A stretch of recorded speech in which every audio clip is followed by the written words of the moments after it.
All right, folks, here we go. Another barn find from our friends at Carz. This is truly, it's just amazing to me to look at this car in the current state that it's in and know that it hasn't been touched. It's like I said before on the Challenger, it's not a slant six, granny car. This is a 69 Charger 500. Now he's showing another one here that he dug out, which is a 69 Charger RT. Kind of interesting. There's 5 cars that he found behind this guy's house.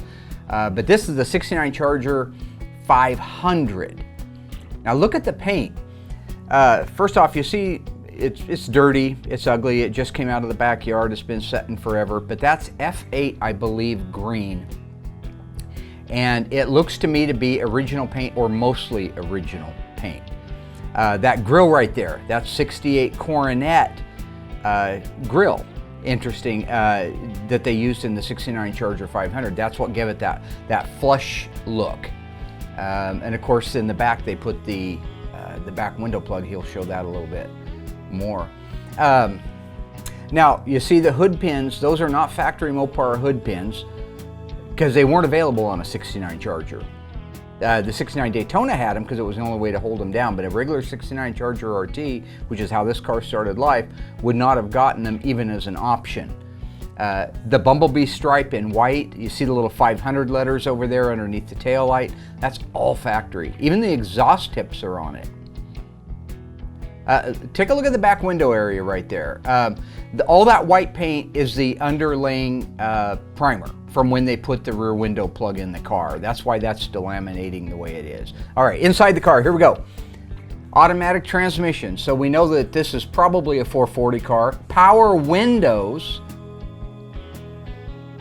console shift. It looks like it's a green on green car. It looks like it was an AM radio car. It's the power windows and what I think was a second ago air conditioning. Yeah, there's the vent for the air conditioning.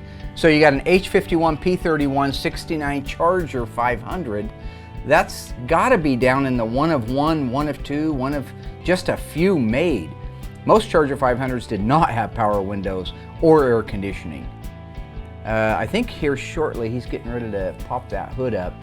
I only got a chance to peek at this right before I came in to do the filming, so you're seeing a lot of this like in real time with me.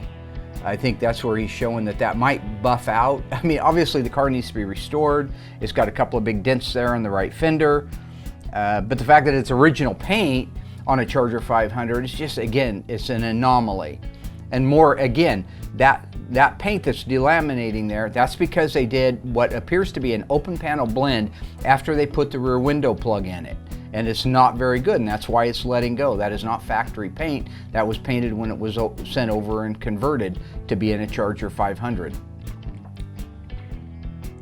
Take a look, the flip-top gas cap still in place. Here we go, now we're going under the hood. Air conditioning car, H51.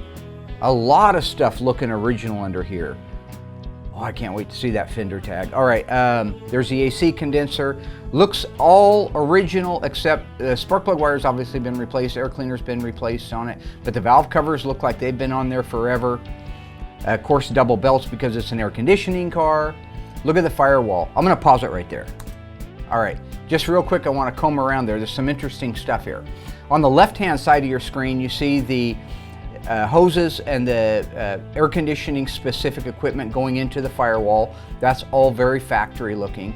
The voltage regulator just above it, right next to the wiper motor to the left of the wiper motor, that is a reproduction, or not a reproduction, but just an over-the-counter replacement. 3-speed wipers. The interesting thing is, and this is why I want to see this, the fender tag, is it's showing on the right-hand side that round-shaped unit with the cable coming out of it that's mounted to the inner fender. That's speed control. I would love to know if speed control is actually on this car's fender tag. Okay, let's get rolling again here. There we go. This, to me, this is like treasure hunting. It's the funnest part of the whole job. Oh, it was you saw a little bit of the original sound deadener pad. And I think what he's trying to do right now is to show the fender tag, but it doesn't show very well here. And so there you go. you can't see anything on it. But a very original under the hood. And I'm really excited to do the next video, which is where I believe he is introducing the Charger RT, and then there's a Shelby Mustang coming up here shortly too.